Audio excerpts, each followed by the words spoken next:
रात का रहस्य। घने जंगल के बीच एक पुराना बरगद का पेड़ था, जिसकी फैली हुई जड़ों और घनी शाखाओं पर तीन दोस्त रहते थे, कौआ, चिड़िया और कबूतर। दिन में ये पेड़ चहचहाट से गूंजता था, लेकिन रात होते ही यहाँ एक अजीब सा सन्नाटा छा जाता। कई बार रात में अजीब सी आवाजें सुनाई देती, कभी पत्तों की सरसराहट, कभी धीमी फुसफुसाहट, जिससे आसपास के जानवर डर जाते थे। एक दिन शाम को चिड़िया घबराई हुई आई और बोली, तुम दोनों ने सुना? कल रात फिर वही अजीब आवाजें आई थी। ऐसा लग रहा था जैसे कोई हमारे पेड़ के पास घूम रहा हो। कबूतर ने भी डरते हुए कहा, मुझे भी डर लग रहा था, कहीं कोई भूत प्रेत तो नहीं। कौआ शांत था। उसने गंभीर स्वर में कहा, डरने की तो बात है, लेकिन डर से कुछ होगा नहीं। हमें सच जानने की कोशिश करनी चाहिए। उस रात तीनों ने तय कर लिया कि वे जाकर रहस्य का पता लगाएंगे। जैसे ही अंधेरा गहराया, जंगल में फिर वही आवाज गूंजने लगी, सर सर खट, सर खट खट।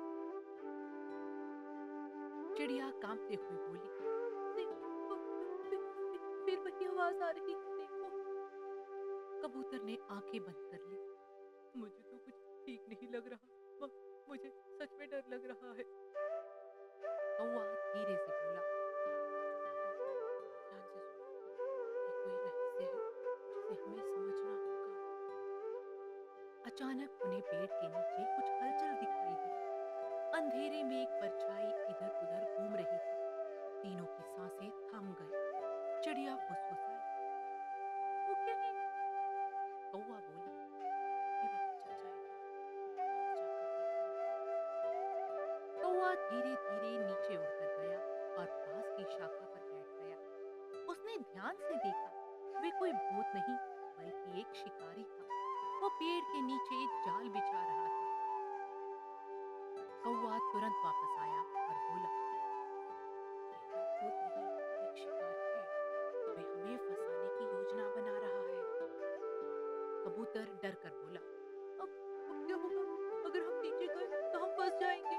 अब चिड़िया ने कहा, हमें कुछ करना होगा, वरना सुबह होते ही हम सब जाल में फंस जाएंगे। कौवे ने थोड़ी देर कुछ सोचा और फिर आंखों में उसके चमक आ गई।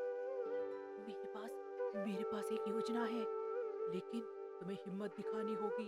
इस समय डर से नहीं, हिम्मत से काम लेना होगा हम सभी को। अगली सुबह सूरज निकलने से पहले ही शिकारी जाल के पास छिपकर बैठ गया।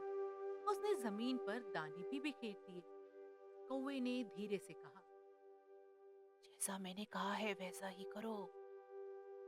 चिड़िया और कबूतर नीचे उतरे, लेकिन इस बार वे सावधान थे। उन्होंने जाल को छुए बिना उसके आसपास उड़ना शुरू कर दिया। शिकारी सोचने लगा, ये नीचे क्यों नहीं आ रहे? तभी कौवा जोर जोर से काव काव करने लगा और जानबूझकर जाल के पास बैठ गया। शिकारी का ध्यान उसकी ओर गया। इसी बीच चिड़िया तेजी से उड़कर जाल की रस्सी के पास गई और अपनी तेज चोंच से उसे काटने लगी। कबूतर भी हिम्मत करके बोला, मैं भी मदद करता हूँ। दोनों ने मिलकर रस्सी को कमजोर कर दिया। तभी कौवा अचानक उड़ गया और जोर से चिल्लाया, अब उड़ो। जैसे ही शिकारी जाल फेंकने के लिए आगे बढ़ा, जाल टूट गया और बेकार हो गया। शिकारी हैरान रह गया। वे गुस्से से बोला, ये कैसे हो गया? तीनों पक्षी ऊपर उड़ गए और सुरक्षित शाखा पर जा बैठे। चिड़िया खुशी से बोली, हम बच गए, हम बच गए, ये हम बच गए। कबूतर ने राहत की सांस ली। अगर हम डर जाते तो आज फंस जाते। कौवा मुस्कुराया और बोला, डर हमें कमजोर बनाता है, लेकिन समझदारी ने हमें बचा लिया। उस दिन के बाद पेड़ पर कभी कोई समस्या नहीं आई। रहस्यमयी आवाजें तो जैसे वहां से गायब हो चुकी थी, क्योंकि अब वहां कोई खतरा नहीं था। तीनों दोस्तों ने मिलकर न सिर्फ खुद को बचाया बल्कि एक बड़ा सबक भी लिया। इस कहानी से हमें ये नैतिक शिक्षा मिलती है, डर से नहीं, समझदारी और साहस से हर मुश्किल का सामना किया जा सकता है। कैसी लगी आपको ये कहानी? कमेंट करके बताइएगा। पसंद आए तो लाइक करना, शेयर करना और सब्सक्राइब करना।